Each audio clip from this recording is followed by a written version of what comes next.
The Road of Ash and Promise. The year 40s and 49. They called it the road, though it was less a path and more a scar across the stars. It stretched through broken valleys, fossilized oceans, and skies bruised by old wars, worlds that had once been green and laughing, now quiet as bone. Along this road moved a people who refused to forget a promise. They were called the Moturi, not because they were the strongest, not because they were the most numerous, but because they endured. Their banners were faded from dust and ion wind, stitched and restitched by hands that trembled from hunger and hope in equal measure. Children walked beside elders. Warriors carried the tired as often as they carried weapons. Songs were whispered at night, not to drown out fear, but to remind it who they were. At their head walked King David. He did not wear a crown. He wore the weight of 1,000 decisions that could not be undone. David walked among his people rather than before them. He listened more than he spoke. When he did speak, it was not to command, but to steady. His armor bore the marks of long pursuit, scorched plates, repairs made with mismatched alloys, dents that would never quite come out. Yet his eyes were clear, fixed always on the horizon where the road disappeared into shimmering distance. An elder named Tyrannel, stooped but sharp-eyed, kept pace beside him. "My king," Tyrannel said quietly, "the scouts report movement again. Zenthari signatures. Far east. Far west." David nodded once. "They've learned our rhythm. They mean to break it." "They mean to break us," David replied, voice calm. "They always have." Tyrannel hesitated. "The people are afraid." David stopped walking. The Moturi slowed with him, a living tide responding instinctively to his stillness. Children looked up, warriors turned, even the wind seemed to listen. "They should be," David said gently. "Fear is not a sin, forgetting is." He placed a hand over his chest, where a small sigil lay beneath his armor, a simple mark old as the first telling of the promise. "We were not promised an easy road," he continued. "We were promised a true one." The Moturi straightened. They resumed walking. The stories said that beyond the road lay a refuge known as the Vampire Paradise. To enemies, it was a myth. To skeptics, a lie told to keep the weak moving. To the Moturi, it was something far more dangerous. It was hope. The paradise was not described in maps or coordinates. It was spoken of in symbols, of a place where life was restored, where the hunted were no longer prey, where the long night finally broke. Some said the name came from ancient immortals who once sheltered the broken. Others said it meant life without decay. David never corrected them. He had learned that promises survived better when they were lived toward, not dissected. Yet the Zenthari understood the threat clearly. Hope creates movement. Movement creates change. Change threatens those who rule by stagnation. High above the Moturi's path, hidden among fractured clouds and orbital debris, the Zenthari war host observed. Their vessels were angular, cold, built for intimidation as much as combat. Within the command spire stood Velkor, war-caller of the 7th Constriction. "They continue," Velkor said, mandibles flexing. "Even now," a subordinate hissed. "They lose ground daily, supplies thin, morale strained. Yet they walk," Velkor replied. "That is the problem." He turned toward a projection of David, captured from a distant drone feed. "One figure," Velkor continued. "One king. Remove him, and the road ends." The Zenthari believed power flowed downward. They had never learned how deeply loyalty could root. The ambush came at dusk. The sky dimmed into a copper haze, and the road narrowed into a canyon carved by ancient tides. The Moturi felt it before they saw it, an unease crawling up the spine, a silence too deliberate. David raised his hand. "Halt." The caravan stopped as one. Moments later, the canyon walls moved. Zenthari shock units dropped from concealment, weapons flaring with cold light. The air cracked. Stone shattered, panic rippled. David drew his blade, not ornate, not legendary, but faithful. "Hold the line," he called. "Protect the children." The Moturi responded not with chaos, but with memory. Shields locked. Elders ushered the young behind them. Warriors stepped forward, knowing some would not step back. The clash was brutal and brief. When the Zenthari withdrew, as they always did, testing, probing, the canyon floor was scarred and smoking. The Moturi still stood, but the cost was clear. That night, fires burned low. The wounded were tended. Names were spoken softly and added to the growing litany of loss. David sat alone on a stone rise overlooking the camp. The stars above were distant, beautiful and uncaring. He removed his helm. For the first time that day, his hands trembled. "How long, Lord Judah?" he whispered, not in anger, not in doubt, but in exhaustion. "How long before the road ends, or we do?" The wind stirred. Not an answer. Not yet. David bowed his head. "If you are my rock," he murmured, voice barely sound, "then hold me. If you are my fortress, then stand when I cannot. I have led as far as I know how."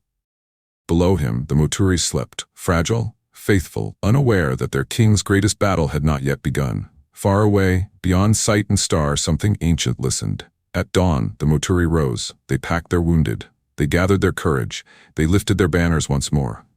David stood, placing his helm back upon his head. The road stretched ahead, longer, harsher, unforgiving.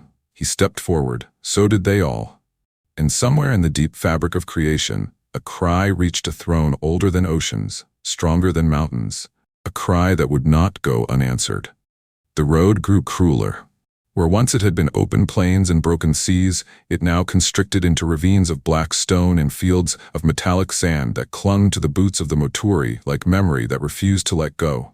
Progress slowed, supplies dwindled, whispers began. Not loud enough to be called rebellion, only quiet questions asked too often in the dark. Are we still going the right way? Has anyone actually seen this paradise? How many more must fall before we arrive? King David heard them all. He never silenced the whispers. He had learned long ago that fear spoken could be guided, but fear buried would rot. Instead, he walked among the tents at night, speaking softly, listening longer than he answered. Still the road narrowed. So did hope. The Zenthari did not strike openly. They waited. From orbit and canyon shadow, they seeded the path ahead with disruptors, devices that bent gravity, sound, and perception. Travelers felt watched even when they were alone. Paths doubled back on themselves. Voices echoed where no mouths moved. The Moturi began to feel it, the sense of being wrapped, slowly, patiently. The chords of the deep, though no one yet named them so. Veilcor observed from his command spire, mandibles twitching in satisfaction. "Let them exhaust themselves," he said. "Desperation is more effective than slaughter." A subordinate tilted its head. "And the king?" Veilcor's eyes narrowed. "Kings break when they believe they have failed their people." The fracture came from within. A captain named Sereth, brave and long-tested, approached David near the canyon's edge. "My king," Sereth said, voice strained, "we must speak plainly." David nodded. "Then speak." "We are losing ground," Sereth continued. "The Zenthari circle us. The people grow weary. Some believe turning back might." David raised a hand, not in anger. "Say it." Sereth swallowed. "Some believe you are leading us into a grave." Silence fell between them. David looked past Sereth, out over the sleeping camp, children curled beneath patched blankets, elders breathing shallow but steady. "If I were," David said quietly, "would turning back save them?" Sereth had no answer. David placed a hand on his shoulder. "Courage is not pretending certainty. Stay with me. Walk the next stretch. Decide after that." Sereth nodded, ashamed and relieved all at once. But not all fractures healed so cleanly. The canyon walls began to hum. Low at first, barely felt, then stronger. Stone vibrated, sand shifted. The air thickened, pressing against lungs and minds alike. The Moturi staggered as gravity fluctuated in sickening waves. "King!" Tiranel cried. "Something's wrong." David felt it too, like invisible ropes tightening around his chest, his thoughts, his will. The road ahead collapsed inward, sealing itself with jagged slabs of stone. Behind them, the path they had come through folded shut. They were trapped. From the shadows above, Zenthari forms emerged, hundreds, then thousands, weapons glowing cold and patient. Veilcor's voice echoed across the canyon. "David of the Moturi," he called, "your road ends here." Children cried. Warriors tightened ranks, though their hands shook. David stepped forward. "Let my people go," he said. "Your quarrel is with me." Veilcor laughed, a harsh metallic sound. "Your people are the quarrel. Hope must be strangled before it spreads." The hum intensified. The cords tightened. David fell to one knee, not from injury, but from weight. Invisible force crushed down on him, dragging his breath short, his vision dark. He felt as though the canyon itself pressed upon his soul. Around him, Moturi collapsed, clutching their heads, gasping. The Zenthari watched. This was their victory. Not bloodshed, but suffocation. David's sword slipped from his hand and clattered against the stone. For the first time since he had taken the road, fear flooded him, not for himself, but for those behind him. I have led them here, he thought. I have failed. The cords of the deep tightened further, and then something broke. David did not shout. He did not curse. He did not bargain. He whispered. Lord Judah, he breathed, voice scraped raw by pressure and grief. I am small. My strength is gone. If you do not stand, then we fall. The canyon trembled. David pressed his forehead to the stone. You have been my rock when I ran, my fortress when I hid. If this road was not yours, then forgive me. But if it is, then rise. The words left him, not as command, but surrender. Above the canyon, clouds began to move, not drift, move. The hum faltered. Xanthari units hesitated, scanning their instruments as interference spiked violently. What is this? The commander hissed. The sky darkened, folding in on itself like a vast curtain being drawn back. Wind roared through the canyon, not wild, but directed. The cords around the Moturi slackened. Stone cracked. Veilcor's voice sharpened. Hold formation. Thunder rolled, not from above but from beyond. David lifted his head. The air burned with ozone and something older, something that tasted of justice. Far beyond sight, across distances no map recorded, a throne shook. And the one who had heard the cry began to move. The Xanthari did not yet flee. They were too proud, too certain. The Moturi rose slowly, breath returning, eyes wide with awe and fear. Tiranenel knelt beside David. My king, what have you done? David stood, though his legs trembled. I called, he said softly. Above them, the clouds tore open, not in light, but in shadow, edged with fire. Something vast passed through the breach. Not yet seen, but felt. And every being in the canyon, Moturi and Xanthari alike, knew the truth in the marrow of their bones. The road had reached its deepest place. And from the deep, an answer was coming. The clouds did not part, they descended. What had been sky folded downward like a great curtain of iron-gray shadow, layered and vast, pressing close enough that the air itself seemed to kneel. Light dimmed, not into darkness, but into something heavier, like the moment just before a verdict is spoken. Every Xanthari instrument screamed and then went silent. Veilcor stared upward, mandibles rigid. Stabilize the field. This is atmospheric interference, nothing more. But even as he spoke, the canyon walls bowed inward, not collapsing, but yielding, as if stone recognized something older than itself. The Moturi fell to their knees, not from fear, from instinct. A wind tore through the canyon, hot and cold at once, carrying sparks like embers ripped from a forge. It did not blow at random. It searched. Capes snapped. Banners strained.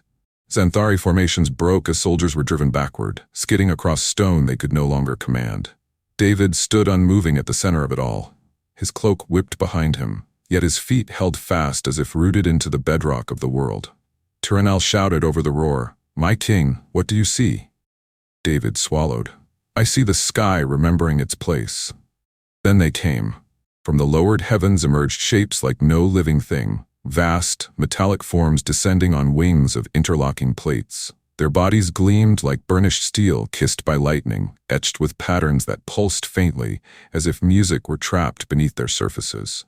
Each beat of their wings sent thunder rolling through the canyon. They were not creatures of flesh, they were bearers. The Xanthari opened fire.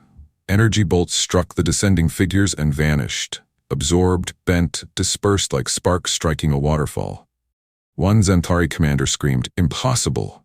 The metallic cherubim did not look at them, they were looking downward. As though making room, the wind died, thunder stilled. For a heartbeat, the universe held its breath. David felt it then, a presence so vast it pressed against his soul without crushing it, like standing before a mountain that somehow knows your name.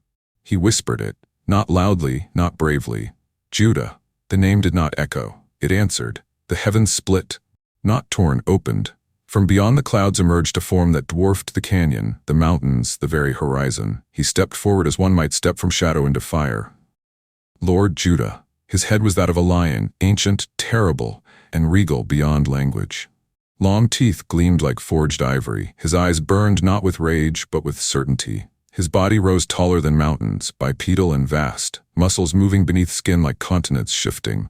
Claws longer than towers flexed slowly. His feet, lion's feet, touched the earth. The world answered. Stone cracked outward in concentric rings. The canyon widened, not broken but made ready as if creation itself refused to constrain him. The cherubim took position at his sides, wings extended, metallic forms humming with restrained power. Lord Judah did not speak. He inhaled. The breath came like a command without words. Air surged outward with such force that the canyon emptied of sound. Beyond the horizon, the distant ocean shuddered. Then it began to move. Water did not part politely. It was driven back. The sea fled as though struck by an unseen wall, retreating mile after mile until the bottom was exposed, vast, jagged, and dry. What had once been endless water stood revealed as a mountainous plain of stone and ancient ridges. The Moturi gasped. The Zentari froze. Velkor screamed, "Hold your ground!" But the ground itself no longer obeyed him. Lord Judah stepped forward once. The movement was slow, deliberate. His claw swept outward, not wildly, not cruelly, but with finality. The Zentari host was lifted as if caught in an unseen current, their formations unraveling, bodies and armor scattered and cast down onto the exposed ocean floor far beyond the canyon. Not crushed, not torn, removed. 200,000 fell like ash before a storm, landing scattered and silent across the dry seabed. The cherubim watched, unmoving. David fell to his knees, forehead pressed to stone. "My lord," he whispered. "You heard." Lord Judah exhaled again. This time, the breath was softer. The sea returned, not crashing, claiming. Water surged back into its ancient place, flowing over the exposed plain, swallowing the battlefield where the Zentari had been cast. Waves closed without chaos, as though the ocean itself obeyed a memory older than tides. When it was done, the sea lay calm, as if nothing had ever stood there, as if judgment had passed and left no stain.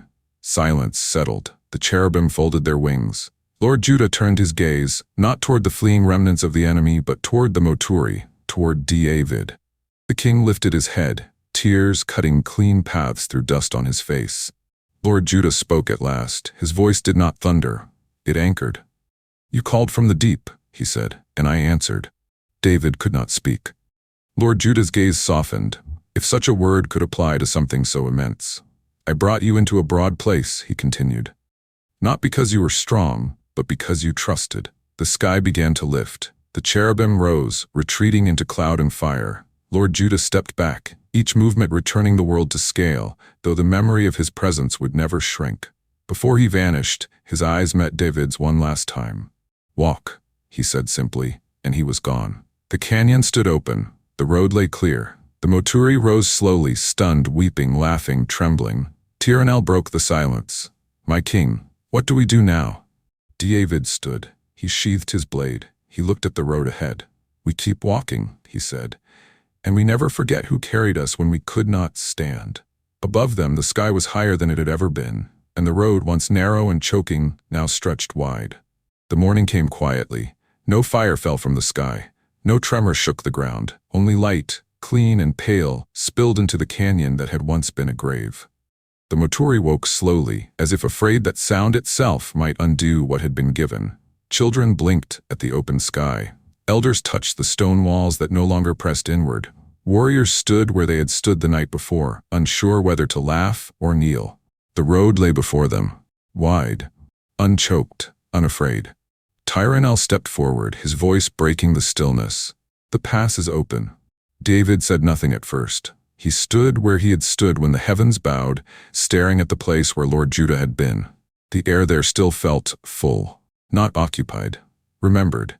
The Moturi waited. They did not surge forward in triumph. They did not shout. They did not chase glory down the newly opened path. They waited for David. At last he turned.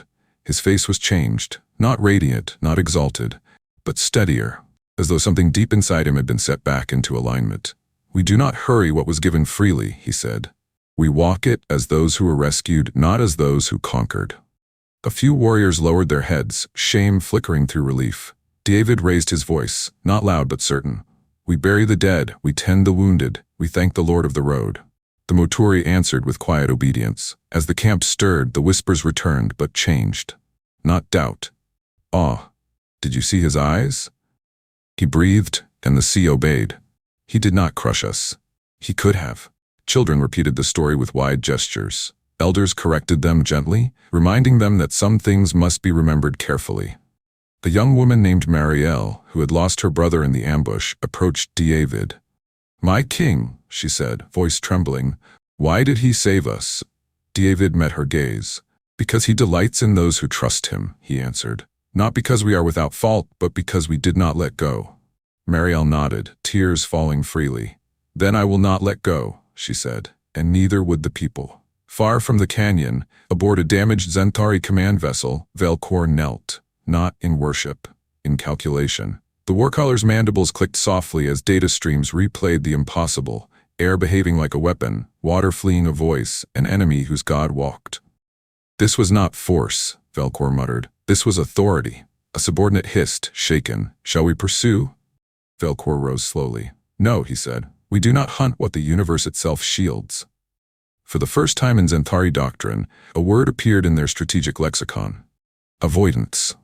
When the Moturi set out again, they found the road no longer resisted them. Grav fields stabilized, storm fronts parted, paths that once doubled back now flowed forward with quiet logic. It was not magic, it was mercy that had cleared the way. David walked among them as before, but the people now noticed something new.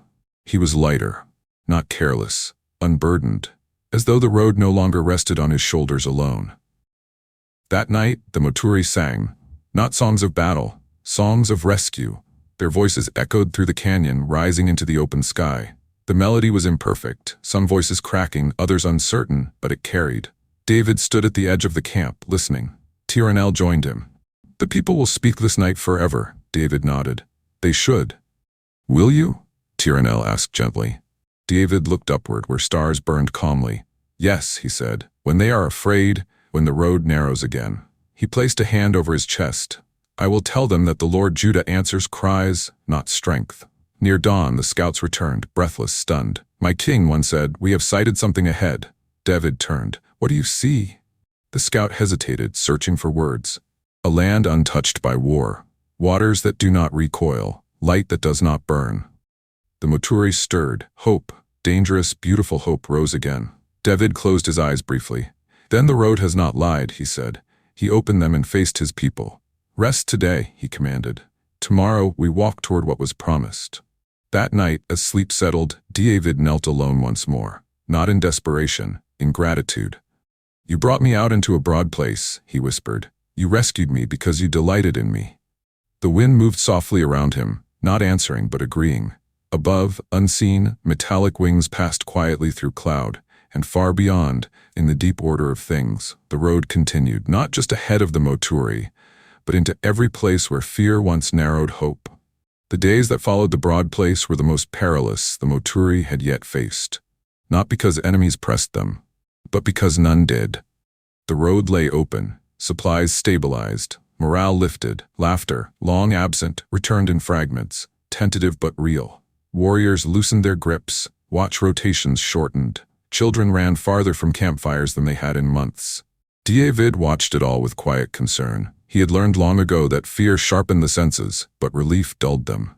Victory makes people careless, Tyrannel murmured beside him one evening. Yes, David replied. And careless people forget why they were delivered. At dawn, David called the captains together. Not to drill formations, not to sharpen weapons. He led them instead to a wide basin just beyond the camp, a place where stone met sand and nothing hid the truth. Stand, he said. They obeyed. David placed his sword on the ground between them. Who taught me to fight? He asked. A young captain answered quickly. Your father. Another added, the wars of the early road. David shook his head. No, he said. Those taught me how to strike, not when. The captains exchanged uneasy glances. The Lord Judah trained my hands for war, David continued, but he did not teach me to love it. He lifted his gaze. Today we train restraint. He assigned pairs, one warrior armed, one unarmed. The armed will advance, David instructed. The unarmed will not strike back. Murmurs rose. This is foolish, one captain protested. It teaches weakness. David's eyes hardened, not with anger but resolve. It teaches judgment. The exercise began. Armed warriors advanced cautiously. Unarmed Moturi stood their ground, some flinching, some trembling, all resisting the instinct to fight. At first, the armed slowed, then one rushed forward. The unarmed Moturi fell. David stepped in immediately. That, he said quietly, is when war becomes cruelty. Silence followed. Strength without restraint destroys what it was meant to protect. That night, the Zentari returned, not with ships or weapons, with voices. Encrypted signals slipped into Moturi comm channels. Dreams were disturbed, thoughts nudged. You could rule this road. You no longer need the weak. Why follow a king who kneels? One Moturi warrior, Calren, found himself listening. He had lost family. He had bled. He had fought. Why should gentleness follow victory? The thought settled like poison. David felt the pressure too. In quiet moments, memory returned, his sword cleaving enemies, the thrill of survival, the intoxicating clarity of battle. You could end this war, the whisper suggested. One decisive strike, total annihilation. David clenched his fists. That is not what you saved me for, he said aloud. He knelt, not because he was weak, but because he knew he could be. Train me again, he prayed softly. Not just my hands, but my heart. The wind moved, not violently, precisely. The next day, Calren confronted David. My king, he said sharply, we could hunt them. End the Zenthari forever. Why do you hold us back? The camp went quiet. David studied Calren, his scars, his fury, his pain. Because war is a fire, David said calmly, and fire does not know when to stop burning. Calren scoffed. That's fear speaking. No, David replied, that's experience. He stepped closer. The Lord Judah delivered us so we could walk free, not so we could become what hunted us. Calren's jaw tightened. And if they return? David's eyes did not waver. Then we will fight, he said, and we will win. A pause.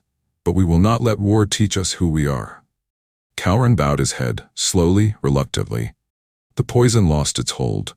From that day on, the Moturi trained differently. Yes, they sharpened blades, but they sharpened discernment more. They learned to hold formation without hatred, to advance without losing mercy, to retreat without shame.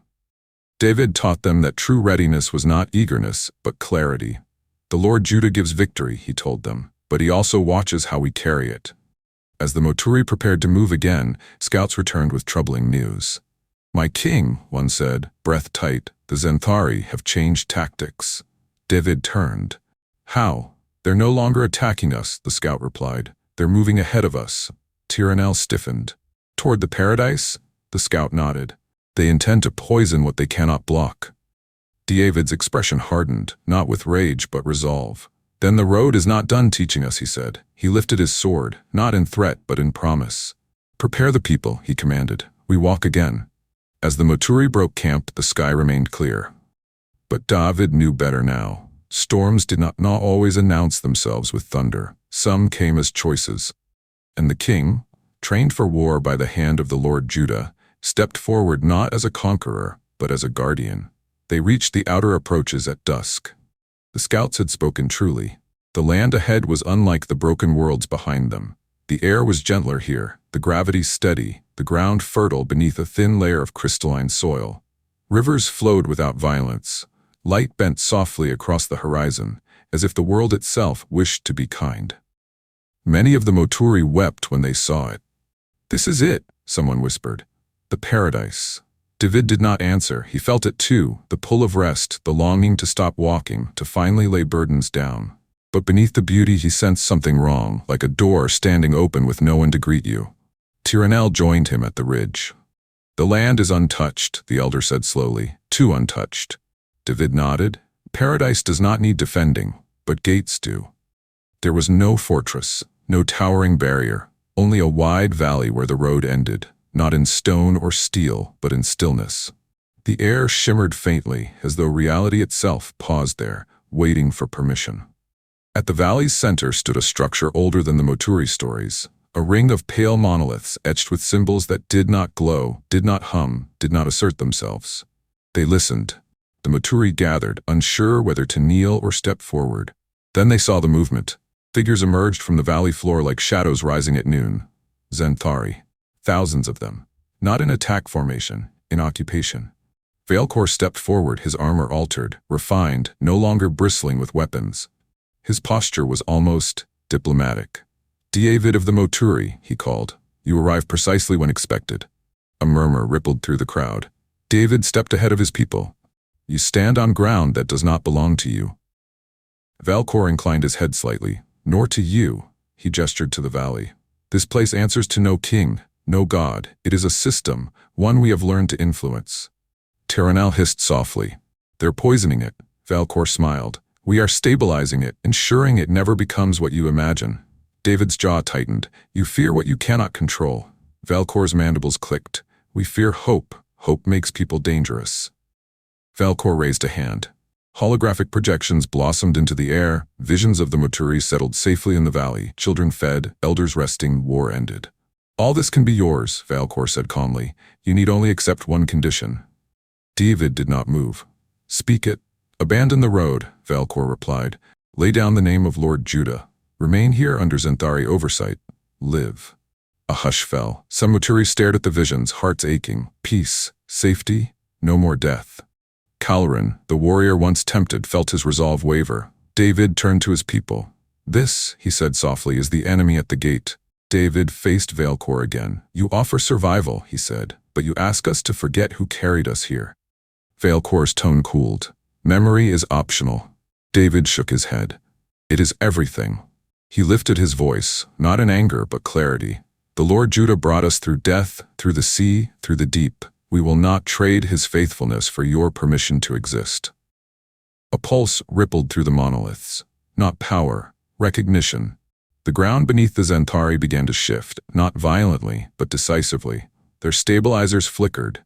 Instruments faltered. Valcor's eyes widened. Impossible, the field was conditioned. David whispered, you condition silence, not truth. The monoliths responded, not to command, but to alignment. The air grew clearer near the Moturi, heavier around the occupiers.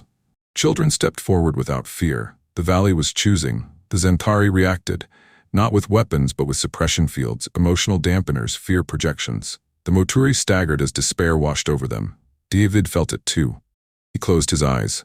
Lord Judah, he breathed, you taught my hands for war, now teach my people how to stand.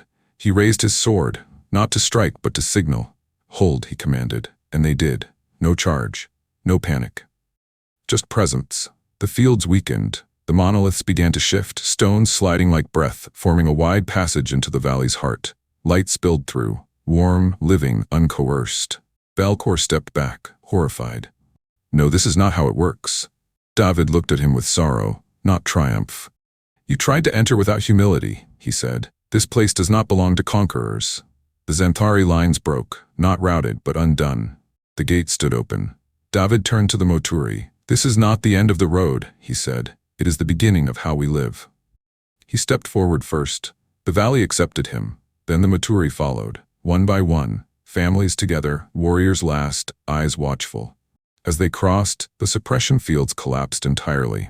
Valcor watched from the edge, realization dawning. We were never meant to pass, he whispered. No, David replied. You were meant to let go. As the last Moturi crossed, the monoliths settled back into stillness. The valley behind them remained, but unreachable, not sealed, guarded by truth. David looked out over the land of promise, not perfect, not finished, but alive and waiting. Tyrannel stood beside him. What now, my king? David sheathed his sword. Now, he said, we learn how to live in the place we prayed for. Above them, unseen, metallic wings passed once more through quiet skies, and far beyond sight, the Lion of Judah watched, not intervening, but delighting. A people settled, a people tested. The year 4049.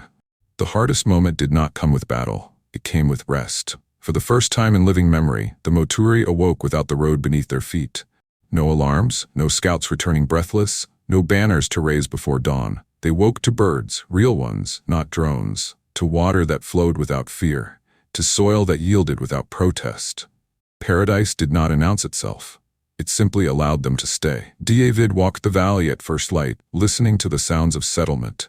Laughter, tools striking stone, arguments over nothing important.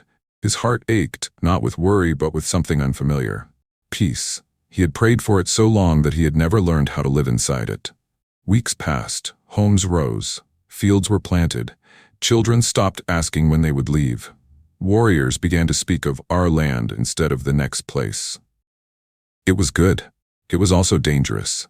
Tyrannel noticed first. My king, the elder said quietly one evening, they speak less of the road now. David nodded. That is natural. They speak less of Lord Judah, Tyrannel added. David did not answer. A council formed, not in rebellion, but efficiency. We should secure the borders, one leader said. Expand, another suggested. Ensure no one can ever drive us out again. The language was careful, reasonable. David listened without interrupting. And if others stand in the way? He asked at last. Silence. Then someone said it. We were delivered because we were chosen. The words fell heavy. David rose slowly. "No," he said, "we were delivered because we cried." The council shifted uneasily. The children of paradise had never known the canyon, never felt the chords of the deep. They chased one another through tall grass where the wind no longer roared warnings. To them, safety was not miraculous, it was assumed.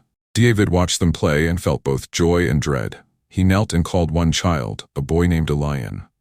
"Do you know why we live here?" David asked. Elian shrugged. "Because we won." David smiled sadly. "No," he said, "because we were rescued." Elian frowned, not understanding. That frightened David more than any enemy. The test came quietly. A Moturi patrol discovered a small group of wanderers at the valley's edge, refugees from a broken world, hungry, afraid, different. The council convened at once. "They will strain our resources. They may bring enemies. We cannot risk what we have built." David listened. Then he asked, "Were we not once the same?" One voice answered, hesitant, "We were, but that was before." Before what? Before mercy? Before memory? That night David gathered the people beneath the open sky, not to warn, to remind. He told them of the canyon, not glorifying it, not softening it. He spoke of the pressure, the fear, the moment when he believed he had led them to death. "I had nothing left," he said. "No strategy, no strength, no certainty." He paused, only a cry. The people were silent, and the Lord Judah answered, "Not because we were worthy, but because we trusted." David looked across the valley, the fields, the homes, the children. "If this place makes us forget that," he said, "then paradise will become another prison." The council reconvened the next day. The refugees waited at the valley's edge, unsure whether hope had betrayed them again. David did not command. He asked, "Will we close the gate," he said, "or will we remember who opened it for us?" The silence stretched. Then one voice spoke, then another. The gate remained open. The wanderers were welcomed, and something unseen loosened its grip on the valley. Far beyond the paradise, Xanthari observers recorded the decision. Valkor's successor studied the feed carefully. "They chose mercy," the strategist murmured again. Another Xanthari hissed, "Then force will not break them." The strategist's eyes gleamed coldly. "No," it said, "time will." David stood once more at the valley's edge at dusk. The land was settled, the people were safe, and the test had begun. He rested one hand on the hilt of his sword, not in readiness to strike, but in remembrance of why he carried it at all. "Lord Judah," he whispered, "not in fear, not in need. Keep us from forgetting." The wind moved gently through the grass. Not answering, but listening, time passed without ceremony. The Moturi marked years not by battles or migrations, but by harvests, births, and the slow reshaping of land into home. Stone dwellings softened with vines. Paths became roads. Roads became places where children argued over games instead of survival. Paradise did not decay, it normalized. David aged gently, gray threading through his beard, lines settling into his face not from grief but from watchfulness. He was still king, but his voice was no longer the loudest in council. And that was as it should be. They called them the settled. Children born in the valley who had never known the road, never tasted rationed water, never heard the sound of a sky pressing down. To them, stories of the canyon felt exaggerated. Was it really that narrow? Did the sea truly flee? Why would Lord Judah need to come himself? David answered patiently. But answers spoken too often lose their sharpness. The songs of deliverance were still sung, but shorter now. Verses were trimmed for celebration, details softened to avoid frightening children. The canyon became a metaphor. The Xanthari became an idea rather than a threat. One evening, David overheard a young council member say, "The road was important then, but we are past that." The words struck harder than any blade. He did not rebuke them. He stored the ache quietly. David did something unexpected. He stepped aside. Not abdication, delegation. He appointed younger leaders, wiser in agriculture and trade than war. He took a smaller dwelling near the river and became, to many, a figure of reverence rather than authority. Some mistook this for weakness, others mistook it for irrelevance. David knew better. He had learned long ago that roots grow deeper when the canopy thins. It began with trade. A neighboring system requested passage through the valley. "Just a corridor," they said. "Nothing permanent." The council debated. "We cannot appear hostile. We are strong now." What harm could it do? David listened from the back. When asked his counsel, he spoke simply. "Remember why the gate listens." They nodded. then voted otherwise. The corridor was built. Nothing bad happened. At first, one afternoon, a girl named Sarah approached David as he mended a net by the river. "Is Lord Judah still watching us?" she asked. David paused. "Yes," he said, "always." Sarah frowned. "Then why doesn't he come anymore?" David met her gaze. "Because he trusts us," he replied. She considered this. "Do we trust him?" David had no answer ready. Far from the valley, Xanthari observers continued to watch. They did not move fleets, they did not send assassins, they recorded. "They no longer need pressure," one analyst observed. "Comfort is sufficient." Veilcor's successor approved a single directive: wait. As years passed, David returned often to the old monolith gate. He stood where the valley had opened, not praying for rescue, not demanding judgment, only remembering. "The danger is not forgetting you exist," he whispered one evening. "It is forgetting why we needed you." The wind moved softly through the stones. During the Festival of Settlement's 20th year, the Song of Deliverance was sung publicly. The crowd applauded. No one wept. David felt the shift then, not fear but something worse, indifference. He rose slowly from his seat as the song ended. Applause filled the valley, and for the first time since the road ended, the king felt truly alone. That night, David sat by the river, listening to water that no longer fled. Quiet, he realized, was not peace. Quiet was space, and what filled that space would determine whether paradise endured or became just another forgotten chapter. He closed his eyes. "Lord Judah," he whispered, "when the storm returns, teach them to recognize it." The stars above burned calmly. For now, the first revision was subtle. It appeared in a children's primer titled Paths of Our People, distributed freely across the valley's schools. David noticed it only because he still read Everything Meant for the Young. The canyon was there. The sea was there. The deliverance was there. But the cry was gone. In its place was a sentence polished smooth. "Through unity and resilience, the Moturi overcame the narrowing." David closed the book slowly. Not anger, grief. The council chamber had changed. Where once it had been circular, open, meant for listening, it now had tears, subtle but unmistakable. Some voices carried farther than others. "We have thrived for 3 decades, a senior counselor said, "without divine intervention." David lifted his eyes. "That is not true." The counselor smiled politely. "With respect, my king, the data shows otherwise." Data. The word settled heavily. "We honor the past," another added, "but we must govern the present." David nodded. "And the future remembers what we teach it to forget." They did not reply. The settled came of age. They were strong, educated, disciplined. They built, innovated, and expanded trade corridors beyond the valley. To them, the monolith gate was a historical monument, important but inert. A young leader named Arion addressed the assembly during the Festival of Continuance. "We stand not because of miracles," Arion said, voice confident, "but because we learned from them." Applause thundered. David sat still. "What lesson?" he whispered to himself. The monolith stopped responding, not violently. They simply went quiet. No shimmer, no warmth, no sense of listening. Engineers were dispatched. Structural fatigue, they concluded, symbolic resonance decay. David stood at the edge of the site as machines worked where silence once taught humility. The gate did not resist.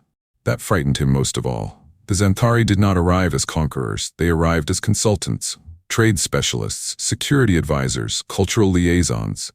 They spoke fluently of stability, sustainability, and risk management. "They have no fleets nearby," the council assured the people. "Only partnerships." David watched from the shadows as agreements were signed. The Xanthari smiled. Time had done what force could not. David sought out Arion at the river. "You are leading well," David said honestly, "but you are standing on something you did not build." Arion smiled kindly. "And you built something you could not maintain." David flinched, not because it was cruel, but because it was sincere. "Do you believe we saved ourselves?" David asked. Arion hesitated. "I believe we grew beyond needing rescue." David placed a hand in the water. "Then you misunderstand rescue," he said quietly. At the next festival, the Song of Deliverance was shortened again. The name Lord Judah was spoken once. As metaphor, as heritage, not as truth. David did not sing. He stood as the valley cheered and felt the weight of years settle fully on his shoulders. This was not rebellion, this was replacement. That night, David returned to the gate one last time. The machines were gone, the monolith stood cold and inert. He knelt where once the valley had opened. "You did not fail us," he whispered. "We failed to remember." He rose with effort. There would be no thunder, no breath that parted seas. Not yet. What remained was harder. He would teach again, not from the throne, but from the margins. Not to rule memory, but to preserve it. Far beyond the valley, Xanthari analysts reviewed decades of data. Faith dependency approaching zero, one noted. Another added, cultural autonomy secured. The lead strategist concluded, they no longer need to be defeated. A pause. They only need to be left alone. As David walked back to his small dwelling by the river, he heard children laughing. Life continued. And that was the danger. For when memory fades, collapse does not announce itself. It arrives as comfort. And somewhere deep beneath paradise, the ground remembered a breath that once laid bare the deep, waiting. The sky above paradise did not darken. That was how most people missed it. No thunder rolled, no winds tore through the valley, the rivers flowed as they always had. Crops grew on schedule, trade lanes remained open, yet something tightened. The Xanthari advisors requested updates more frequently. Security protocols multiplied. Temporary, they said. Precautionary. Council meetings closed earlier. Decisions were summarized rather than debated. New regulations arrived without authors. And quietly, almost kindly, choice began to narrow. They stopped using words like command. They used alignment. They stopped saying restriction. They said optimization. When Moturi traders questioned new transit limits, Xanthari liaisons smiled. We're only ensuring long-term stability. When families asked why certain songs were removed from public celebrations, the council answered gently, they cause unnecessary emotional variance. David heard the words and felt the canyon again. A teacher named Harrell spoke openly during a public forum. "We are safer," Harrell said, "but we are quieter. We no longer ask who we answer to." The crowd shifted uneasily. 2 days later, Harrell was reassigned. No accusation, no trial. His position dissolved due to structural redundancy. David visited him that evening. "They didn't threaten me," Harrell said, eyes hollow. "They didn't need to." David nodded. "Storms don't always break roofs. Some steal air." David requested at an open council session. It was denied. "Out of respect for your legacy," the response read, "we believe such gatherings may cause confusion."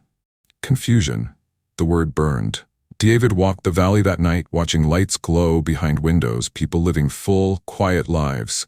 Unaware that the walls were slowly closing, he passed the old monolith gate. Security drones hovered now where silence once taught humility. Valkor's successor requested a private audience. David agreed. The Xanthari spoke calmly. "You should be pleased," the strategist said. "Your people are thriving." "At the cost of their voice," David replied. The strategist tilted its head. "Voice is inefficient. Stability endures." David's eyes hardened. "I've heard this before." The Xanthari leaned closer. "You refused us once," it said. "You no longer need to." David went to the council chamber uninvited. He stood before the assembled leaders, men and women who had grown up in safety, who had inherited paradise whole. "You are building a narrower road," he said. A councillor responded calmly. "We are preventing another canyon." David shook his head. "You are becoming it." Murmurs rose, then silence. They did not argue, they did not shout, they simply stopped listening. That night, David returned to the river. His hands trembled, not with fear but grief. "I will not ask you to come," he whispered into the quiet. "You already did." He knelt where water reflected the stars.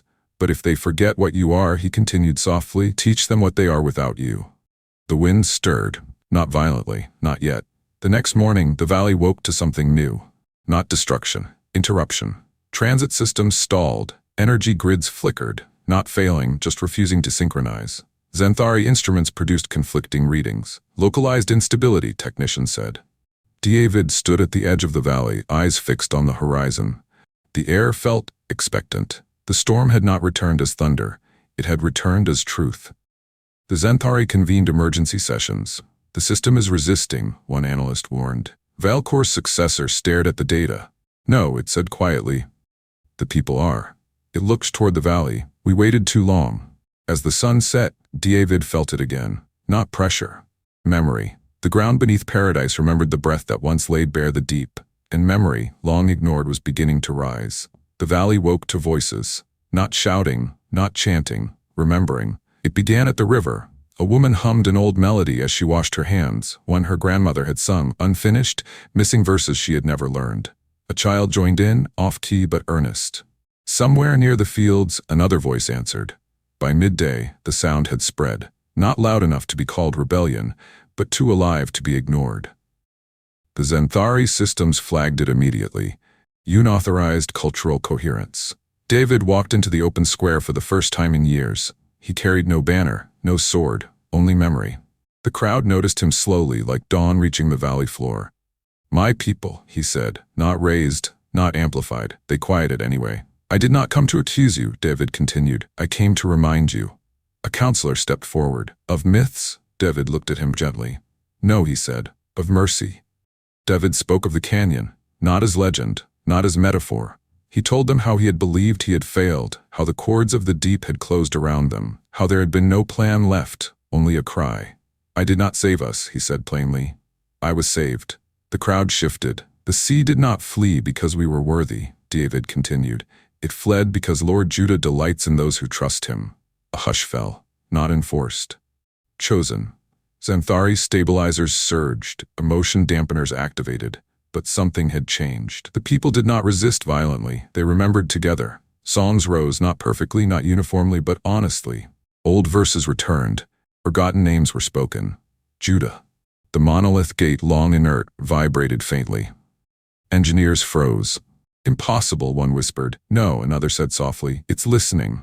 Velkor's successor addressed the council publicly. "This gathering destabilizes paradise," it warned. "Silence ensures survival."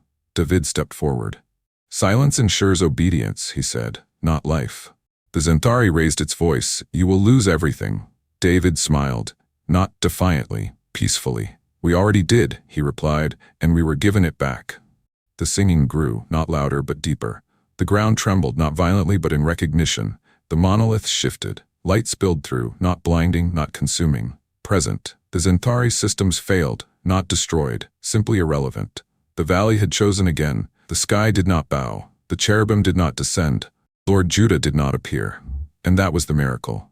David knelt. Not because the lion had come, but because the people had remembered why he once did. There was no battle, no expulsion. The Zenthari withdrew quietly, their doctrine broken by something they could not measure. Hope had returned, and hope does not obey optimization. That evening, David sat by the river as he always had. Children gathered, not to be ruled, but to listen. "Will he come again?" one asked. David smiled. He said, "When the deep closes again." And until then, David looked at the valley, alive, flawed, free. "Until then," he said softly, "we sing." Years later, when David was laid to rest beneath a simple stone, the inscription bore no title. Only words passed down faithfully. "The Lord lives, and blessed be my rock, and exalted be the God of my salvation." The road behind them grew wild. The valley ahead grew honest, and the song of deliverance was never shortened again.